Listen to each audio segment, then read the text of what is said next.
Good day to you, one and all. It is I, Justin Hawkins, and this is Justin Hawkins Rides Again. Regard, here I am in my YouTube dojo, familiar surroundings at last. I'm only home for 2 days or so, but I'm delighted to be able to jump on some news that I think most of us will be excited about. Oasis. It's Oasis news, and I think it's kind of news in the sense that it's happening. But I don't think it's news in the sense that it's news to anybody. We all knew, didn't we? We all knew. It's new. Maybe it's news with a K on the beginning. Yeah. All right. I'll do the theme tune and talk about brothers in bands. How's that? Justin Hawkins rides again. Oh,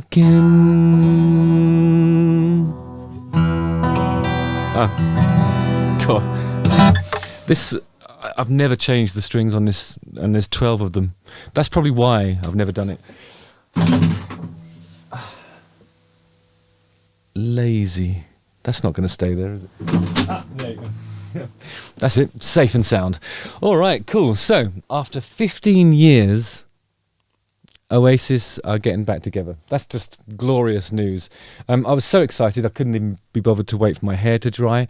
I leapt out of the shower. I leapt and bound, actually. No, I truncated my shower, leapt and bound down the stairs into the YouTube dojo. It's a little bit untidy in here. I was going to have a little zhuzh around, but I need to talk about this. It's brilliant.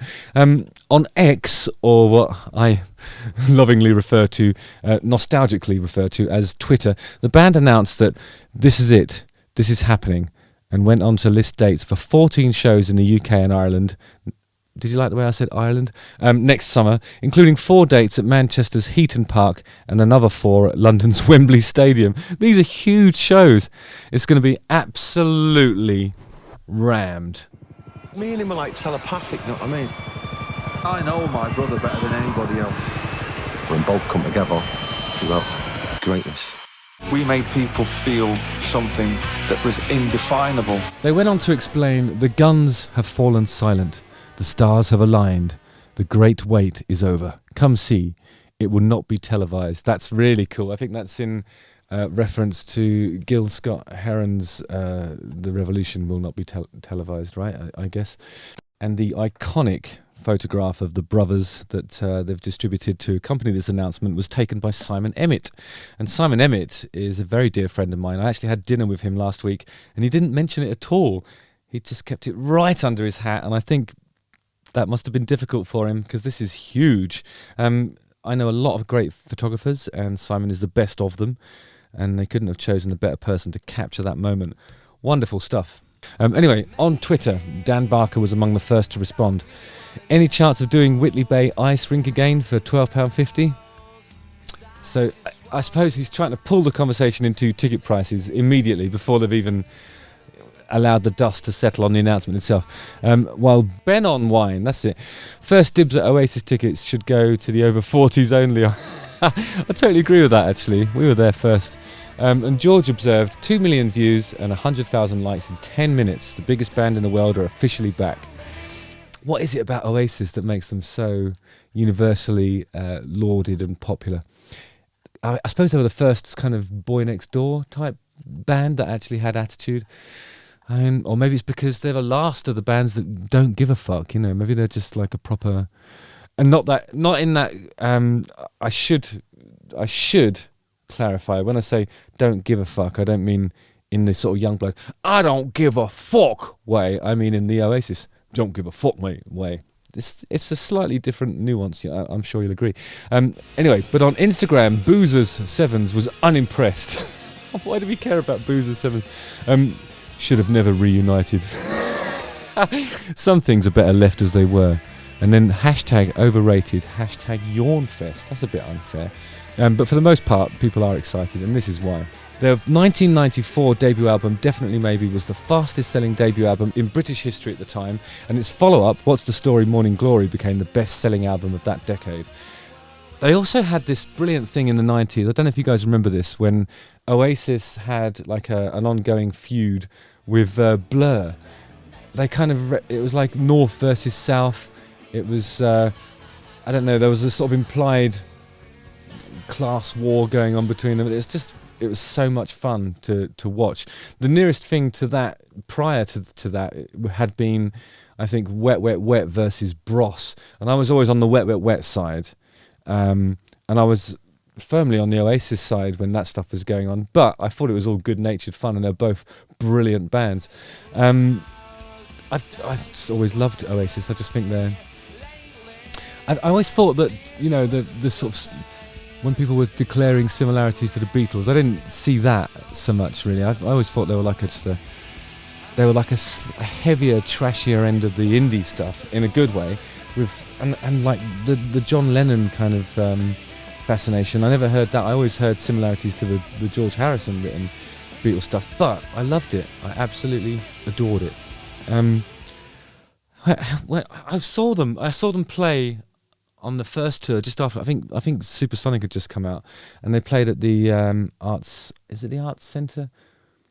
Norwich Arts Centre, I think it was. It was a really, really small affair, and they had a stage that was about that high, and people were sort of, I think, ironically stage diving off that and being really, really annoying. And I was standing at the back watching it all unfold.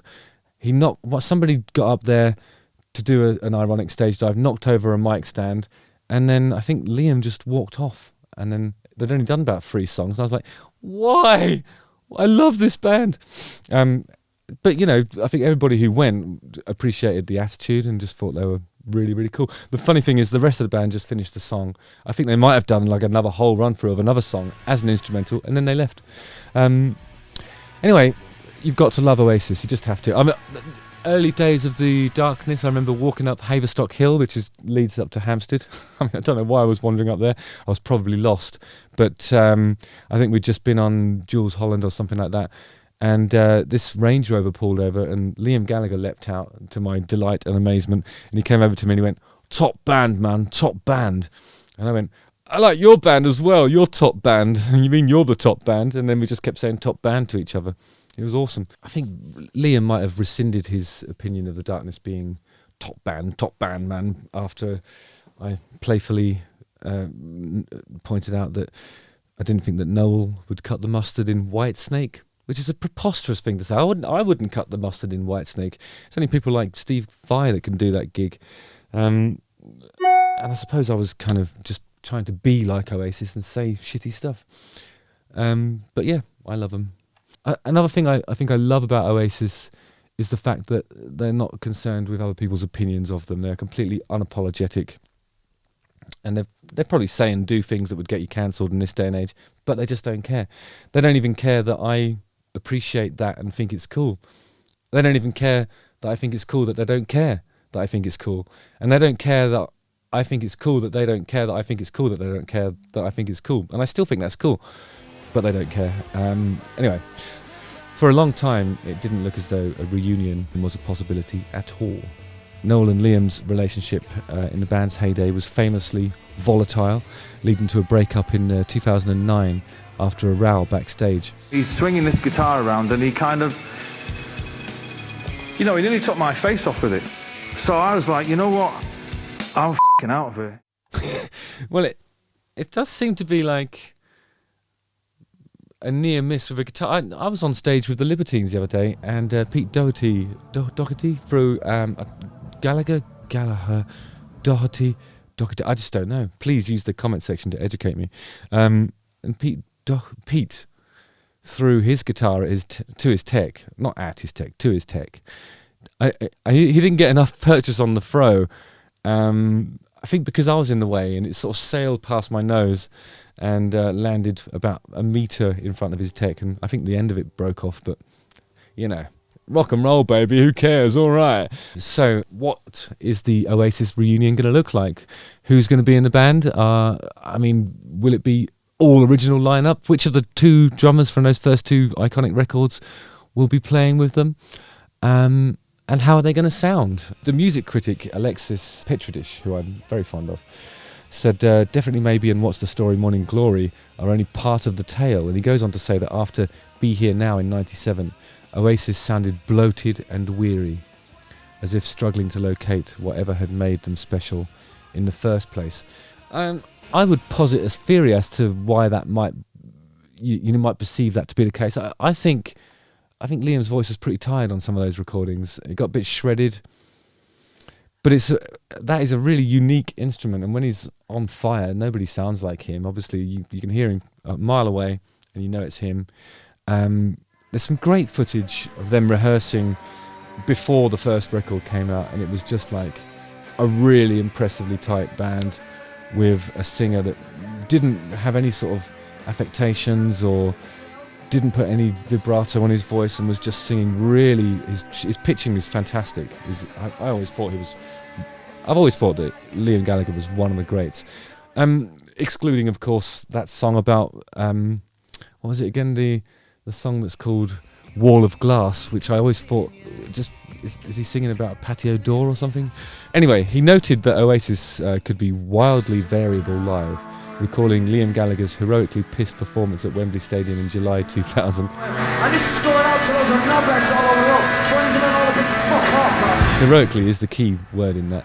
And the phoned-in headline set they played at Glastonbury in 2004, which was just as disheartening. But that is not what's going to happen here. I think Liam Gallagher doesn't even need to sing those songs. People are going to be so thrilled to see this band touring again.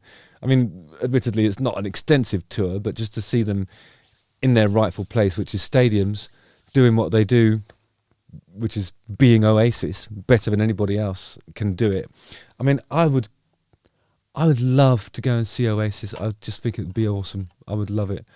And I've never said that about, for example, a band like Coldplay that's lived in stadiums since the Oasis hiatus began. Join the bun fight. Go and see them. It really is tremendously exciting. I'm going to talk to my people about whether I can attend something. I'd love to go. I just think it's the most exciting piece of music news I've heard for a long time. It's brilliant, and it's so positive as well. It's brothers coming back together. It's Oasis doing those brilliant songs in huge stadiums, the way nature intended. This is a proper stadium rock band, and they're back. I'm excited. Are you excited? Use the comment section below. Try and keep it positive, guys. Come on. Justin Hawkins rides again. Oh, who was that? Again. What an awful time to send an email. Anyway, don't forget to like, subscribe, hit the bell for notifications. Watch one of these 2 videos. And hark. The return of Oasis. Wonderful stuff. I'm excited. Can you tell? Yeah, of course you can. All right, nice one, guys. See you on the ice. Maybe I'll see you at Wembley or Heaton Park or one of the other brilliant venues they're playing. Fantastic. See you later. Okay.